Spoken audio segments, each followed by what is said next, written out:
Today is October 22nd, and I've just left Blanding, and I'm on my way to the Kane Gulch Ranger Station near Grand Gulch and Cedar Mesa. That's where one needs to go to obtain the backcountry permits to explore this area.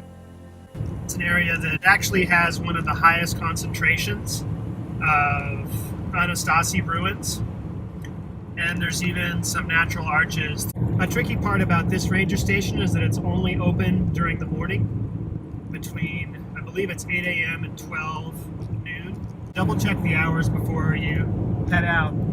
I did get to explore Mule Canyon about a year and a half ago now, where there is a perennial spring. But this will be my first time back in this general area, outside of my trip to Dark Canyon last week. Over eons, numerous canyons have been cut into the mesa by ancient rivers, flash floods, and the never-ending forces of erosion. I ended up scoring a permit to explore Kane Gulch over about 22 miles and change, exiting out at Bullet Canyon here in a couple days. So setting up for a couple nights here in the Red Rock Canyon country. Looking forward to seeing a number of Anasazi ruins and some natural arches. Make a space for my body. Dig a hole. Push the sides apart. This is what I'm controlling. It's a mode, the inside that I carve. This will be my monument. This will be a beacon when I'm gone, gone, gone. When I'm gone, gone, gone.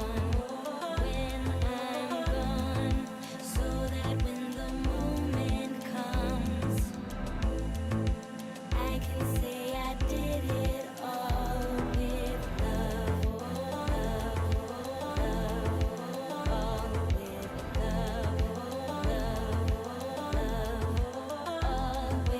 love. After spotting Junction Ruin there at the point where the Grand Gulch meets Kane Gulch, now down admiring Stimper Arch with the Tricky Pen Ruin soon to come here on the right side.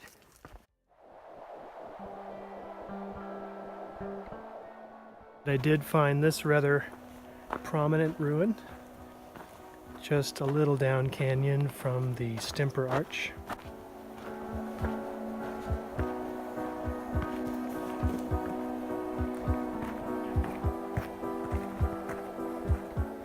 Looks like a number of ruins here that obviously have been crumbling over the centuries. It's worth noting that the native peoples of this area resided in some of these ruins between 700 and 3,000 years ago. Pretty remarkable that they hold up as well as this over so many centuries. Unlikely that many of the houses being built today, at least in this country, will last nearly that long.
Today is October 23rd, 2017. Yesterday I went a little further than 7 miles, starting from the Kane Gulch Ranger Station, down Kane Gulch to connect with Grand Gulch, which is where the Anasazi ruins really get started. Descending further down Grand Gulch, got to see the Junction ruin and what I believe is the Turkey Pen ruin, and ended up camping at the junction with Toddy Canyon, where there's a water source only about 3/4 of a mile up the Toddy Canyon, right below yet another ruin. Today I'm going to continue down Grand Gulch, where there's said to be quite a few other ruins, if I can spot them. We'll see how that goes. I thought I had an eye for spotting the Anasazi ruins, but there's certainly many that I'm not able to spot that are quite well hidden. Even without seeing the ruins, I gotta say that the colors of the cottonwoods in and of themselves, combined with this spectacular canyon scenery, is well worth it, even without the historic charm of the Anasazi ruins to go along with the natural arches. It got down into the 30s last night, and my toes are pretty cold, so it's time for me to get moving and see how it goes.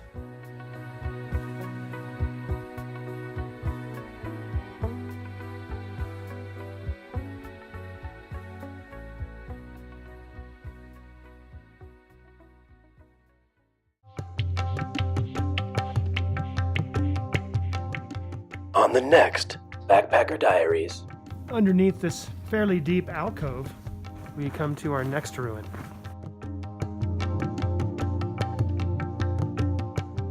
This might be what's known as split level ruin. We see the wood integrated with the rock construction.